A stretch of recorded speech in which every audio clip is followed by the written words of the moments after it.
Hello there, my name is Stefan, and today we're about to talk about the latest releasing of the College Football Playoff Rankings 2.0.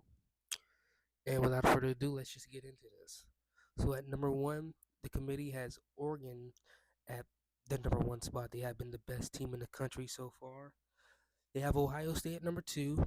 I think is the right pick. Now, there are quite a few people who don't like that Texas is number three. Some argue that Indiana and even BYU should probably be number three. I'm fine with Texas at number three. I know that Georgia game. I know they don't have a win. They don't have that marquee win that BYU has. They've beaten two teams ranked. I think it was they beat Kansas State and SMU. So those are two ranked teams. You can justify them being number three. But I think it's fine that Texas is number three. Penn State at number four. Um, I think that's fine. I probably will put Indiana over Penn State. But the thing is, I'm gonna sound like a hypocrite because I have something to say about Indiana later in this video or podcast or whatever. That's probably going to be very unpopular amongst fans. But I would give a thumbs up to Penn State being number four, even though I will probably swap them with Indiana. At number five is Indiana. I think that's fine. You have BYU at number six. That's fine. Tennessee, I believe they stay put at number seven, or did they go up one? I think they stayed. No, they went up one. Notre Dame is the only team that stayed put, I believe. Notre Dame at eight, that's fine. Now, I do not agree with Miami being number nine. I think Alabama, Ole Miss, and Georgia should all be above Miami. I don't think Miami has a good team, but they're very one dimensional. Their defense is lackluster, and yeah, sorry, this is like my first time doing this, so I'm not going to be very good at presenting myself. Alabama 10, like I said, I think they should be above Miami. Ole Miss, I like that Alabama and Ole Miss are above Georgia. And then you have Georgia 12 and you have Boise at 13. If I was doing the rankings, I would probably drop Miami down to 12. I think they should be above Boise State. And maybe you can make the argument for SMU being above Miami, but I think I would probably keep it the same. I think I still have Miami over SMU, but I wouldn't argue against SMU being above Miami. You have Texas A&M who are 15, which I'm going to get into them later on in the video. You have Kansas State 16, I think that's fine. Colorado 17, that's fine. Washington State 18, that's fine. Louisville 19, Clemson 20, South Carolina 21, LSU 22, Missouri 23, Army is number 24, which if you compare them to the AP, they're like, I believe aren't they like 18th or 6th, 17th in the AP rankings? Army, they're going to have an interesting case if they beat Notre Dame and win out for the rest of the season. I wonder what the committee will do there. And then you have Tulane at number 25. So let's get into what I like to call doomsday scenarios. No, first off, before we get into that, let's talk about Indiana first. I don't think a lot of people are saying Indiana being ranked number five that they're kind of guaranteed to be in the playoff even if they lose to Ohio State. And honestly, I think it's going to depend on how they lose to Ohio State. If they go into the shoe or the horseshoe, whatever it's called, and they lose like 45 to 21, I could see a scenario where the committee is like, we're going to drop you guys out of the top 11. Well, I would not be surprised if that happens. I will put my money on it not happening. I think if they lose, they probably drop to like number 10. But I would not be surprised if they lose and they just get the Georgia treatment and they drop like 9 spots to like 13 or 14. So I don't think it's a given that Indiana is guaranteed a spot in the playoff. The same as if Penn State wins out. It's the same. Well, the same as if Penn State finishes 11-1 and they get guaranteed, and they're like kind of technically guaranteed a spot because last week the committee had Indiana at number 9, I believe, or number 8. I think it was number 8. And judging off this committee, they're going up and down with these rankings for the first 2 weeks. Georgia was number 3 last week. Georgia fell down to number 12 this week. I feel like the 4-team playoff era, we would not have seen this type of movement. So I wouldn't be surprised if Indiana falls out. BYU, another team. Indiana and BYU. Hold on. Shit. Indiana and BYU are like the darlings of college football this year, where everyone's saying that if they finish like 11-1, even if like BYU loses their conference championship game, they both deserve to be in. And I agree with them. I am a merit type of guy. I agree that they both should be in.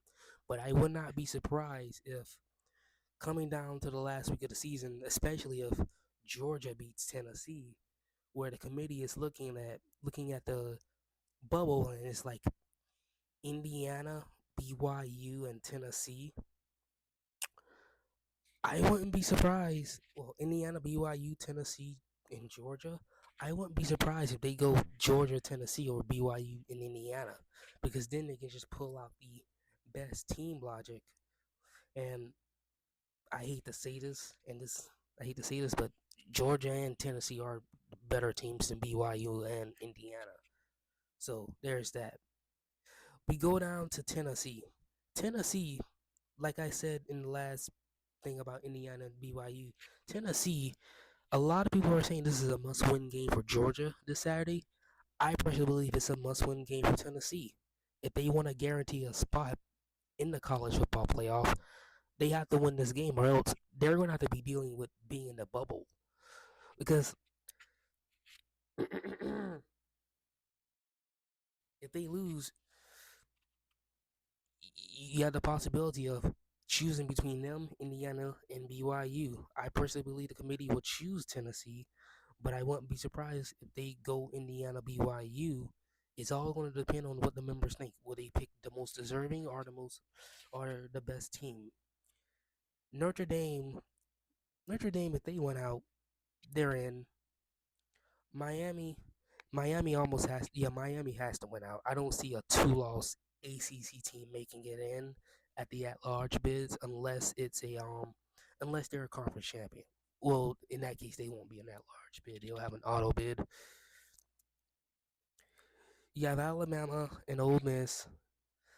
I have to look into the SEC tiebreakers because I believe at this moment, I'm going to pause it real quick. At this moment, Tennessee and Texas A&M is the projected SEC championship game. So if Tennessee wins this Saturday, then if Tennessee wins this Saturday, that most likely guarantees them a spot in the SEC championship game because their like conference record is 5-1, so they have like one more game, and I believe that's like against Vanderbilt. And then you have Texas A&M at the end of the season that will probably be a playing game for Atlanta, barring either of those teams losing prior to that game. So Alabama, their road to the playoff is most likely through an at-large bid, and if they win out, I think they're in. Ole Miss, if they win out, barring some chaos, I believe they're in. And Georgia, they have to beat Tennessee. If they lose to Tennessee, I think they're out. And if they beat Tennessee, I think that will gain them I think that will gain them just as much claim for an at-large bid because I think that kind of knocks Tennessee down for an at-large bid. And then you have the G5. Let's get into the G5. So you have Boise State and Army, and maybe even Tulane. Those are the three likely teams that can occupy that G5 auto bid spot. And honestly, I want to know what will happen if Army knocks off Notre Dame and wins out. They go undefeated, 13-0. Will they put them in over Boise State, whose best well, whose best game this season is a loss to the number one team in the country? Would the committee have the balls to like have Army just drastically jump Boise because they're like 11 spots behind. Would that happen? Uh, I think on paper, I don't think it would happen, but I would not be surprised. And that's just going to cause a lot of controversy. And honestly, you can make the case that Army is probably more deserving of it. So yeah, that's gonna. I'm loving this 12 team playoff. It's gonna be a lot of chaos at the end of the year. You got SMU. It's simple. They went out. They're in. Texas A&M. Now, Texas A&M being the 15th team in the country, this is where Boise State, let's just say Boise State occupies that 3 seed or occupies the auto bid. Boise State could probably get a bye, especially like let's just say if Colorado, Texas A&M, and SMU all win their championship games, if they all make the conference title game and they win, there's a good chance Boise State gets an auto bid, which would be really funny because for like 9 straight or 8 straight years, the G5 couldn't get one of those top 4 spots. And in the first year of the 12 team playoff, where those top 4 spots were catered to the Power 4 conferences, a G5 team gets it. So it's gonna be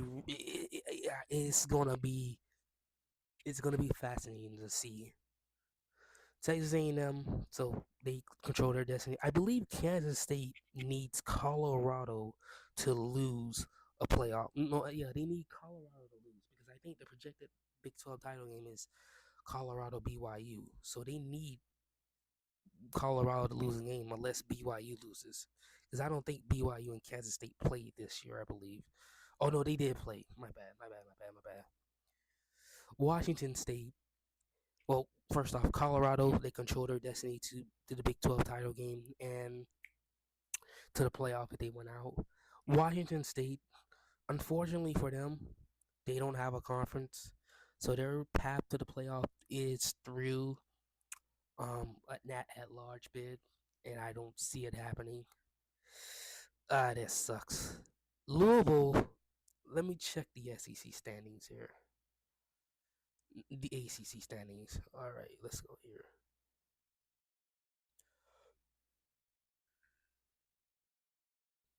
All right, Louisville is currently fourth in the ACC. Ooh, so Louisville, they have a shot. They have a slim chance. They're going to need Clemson to lose the Pitt this week. They're going to need Miami to probably drop another game.